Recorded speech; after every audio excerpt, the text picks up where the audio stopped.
স্বৈরাচারী আওয়ামী লীগ সরকারের আমলে তারা বুক ফুলিয়ে পরিচয় দিতেন চট্টল শার্দুল এম এ আজিজের আত্মীয় হিসেবে। ছিলেন চট্টগ্রাম মহানগর আওয়ামী লীগের অন্যতম অর্থ যোগানদাতা।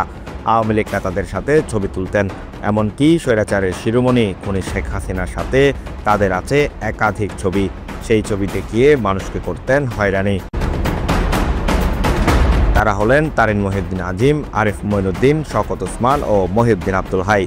আওয়ামী লীগ সরকারের প্রভাব খাটিয়ে আহমদ হুসাইন নামের এক ব্যবসায়ীকে গত 17 বছর ধরে নির্যাতন করেছেন। জাল দলিল বানিয়ে একই জমি বিক্রি করেছেন 2 বার। অনুসন্ধানে জানা যায় 1978 সালে আরিফ মঈনুদ্দিন গং তাদের দখলে থাকা লালদিঘি পাড়ের কিছু জায়গা তৎকালীন ওরিয়েন্ট কালার প্রিন্টার্সের কাছে বিক্রি করেন। পরবর্তীতে কোম্পানির শর্ত অনুযায়ী আহমদ হুসাইন ওরিয়েন্ট কালার প্রিন্টার্সের মালিক হন। স্বাভাবিকভাবেই তখন জায়গাগুলো আহমদ হুসাইনের দখলে চলে আসার কথা থাকলেও 2005 সালে জাল দলিল সৃজন করে একই জায়গাগুলো নিজেদের আত্মীয় জনৈক শওকত ওসমানের কাছে আবারও বিক্রি করেন আরিফ মঈনুদ্দিন গং। প্রথম হচ্ছে আরিফ মঈনুদ্দিন গং, তাদের 35 সম্পত্তি তারা সবাই মিলে ভাই বোন মিলে আমাকে বিক্রি করেছে। আমি খরিদ করেছি, ন্যায্য মূল্য দিয়ে খরিদ করেছি। পরবর্তী তারা লোভের বশবর্তী হয়ে ওই জায়গাগুলো দখল করার জন্য বিভিন্ন আরিফ মঈনুদ্দিন গং আর মহিউদ্দিন আব্দুল হাই, এম আজিজ ছেলে শওকত ওসমান, তারিন আজিমের মাধ্যমে বিভিন্ন মামলা দিয়ে, মিথ্যা মামলা, চাঁদাবাজি মামলা, নারী মামলা, ডাকাতি মামলা দিয়ে বিভিন্ন মামলা দিয়ে আমাকে যথাযথ হয়রানি করেছে। বিভিন্ন প্রশাসনের দিয়ে বাধ্য করেছে কি বিভিন্ন আমাকে স্থানচ্যুত করার জন্য। এখনো আবার ওরাই আবার কি করছে, এখন বিএমপি এসেছে আবারও নতুন করে ওদের কেয়ারটেকার দিয়ে, ওদের দারোয়ান দিয়ে বাদী করে আমাকে মিথ্যা মামলার জন্য হয়রানি করতেছে এবং বিভিন্ন মামলা দিচ্ছে। আহমদ হুসাইন জানান, এই ঘটনার পর 2 পক্ষের মধ্যে বেশ কয়েকবার সমঝোতা বৈঠক হলেও কোনো ফলাফল না আসায় নিজের জায়গা বুঝে পেতে 2021 সালের 31 অক্টোবর চট্টগ্রাম সিএমএম আদালতে 4 জনকে আসামি করে একটি মামলা করেন।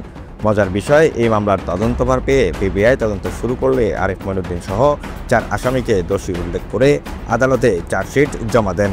সেই মামলায় জামিন নিয়ে এখনও আহমদ হুসাইনকে হুমকি ধমকি দিয়ে যাচ্ছেন আরিফ মঈনুদ্দিন, তারিন মহিউদ্দিন আজিম সহ অন্যান্য আসামিরা। 1938 ওরা পৈতৃকভাবে ওদের ওয়ারিশ সবাই রেজিস্ট্রি দিয়েছে 1938 ওরিয়েন্ট কালার প্রিন্টার্স।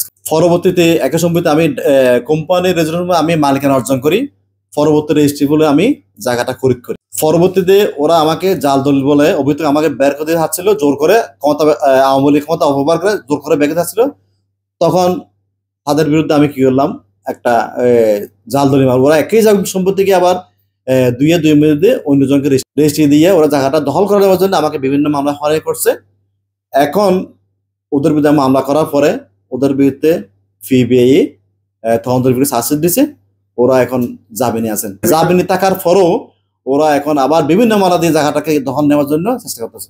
জানা যায়, স্বৈরাচারী আওয়ামী লীগ সরকারের আমলে বিভিন্ন নেতামন্ত্রীদের প্রভাব খাটিয়ে আহমদ হুসাইনকে নানাভাবে হয়রানি করেছে আরিফ মঈনুদ্দিন ও তারিন মহিউদ্দিন আজিম। তাদের সাথে যুক্ত হন আরেক স্বৈরাচারের দোসর সাবেক সাংসদ নদীর কাছের মানুষ মোহাম্মদ জসিমউদ্দিন। নিজেকে কথিত সংগঠন বাংলাদেশ সাংস্কৃতিক মুক্তিজোটের অন্যতম নেতা দাবি করে আহমদ হুসাইনের কাছ থেকে প্রায় 1 কোটি টাকা হাতিয়ে নিয়েছে এই প্রতারক। এ বিষয়ে জসিমকে ফোন দিলে তিনি উল্টো আহমদ হুসাইনকে দোষারোপ শুরু করেন। আপনি আমার থেকে আমসন থেকে কত টাকা পাই? জি, এরকম ডকুমেন্ট ও তো কালোবাজি করতো। অনেকটা বলছে আপনি কোথায় এখন, ও যদি 1 কোটি টাকা পায় এখন ওর থেকে ডকুমেন্ট দেখাতে হবে না। অভিযোগের বিষয়ে জানতে চাইলে আরিফ মঈনুদ্দিন বলেন, এই বিষয়ে তারিন মহিউদ্দিন আজিম কথা বলবেন। আপনি তো ইয়েকে জিজ্ঞেস করুন, তারিনকে ফোন দিয়ে অভিযোগের বিষয়ে জানতে চাইলে তিনি প্রতিবেদককে চট্টগ্রাম ক্লাবে দেখা করতে বলেন।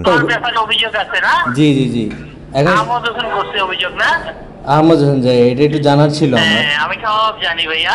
আচ্ছা আচ্ছা আচ্ছা, আমি আপনাকে কিছু পরে বলবো, কেমন? আচ্ছা, আপনি এখন ফ্রি আছেন? একটু বক্তব্যটা যদি দিয়ে দিতেন। আচ্ছা, আমি আপনাকে কথা বলবো। হ্যাঁ, এই অবস্থায় নিজের কেনা জমি ফিরে পেতে প্রশাসনের সহযোগিতা ও দোষীদের দৃষ্টান্তমূলক শাস্তি দাবি করেন ভুক্তভোগী ব্যবসায়ী আহমদ হুসাইন। আমি এখন চাচ্ছি প্রশাসন ন্যায় বিচার।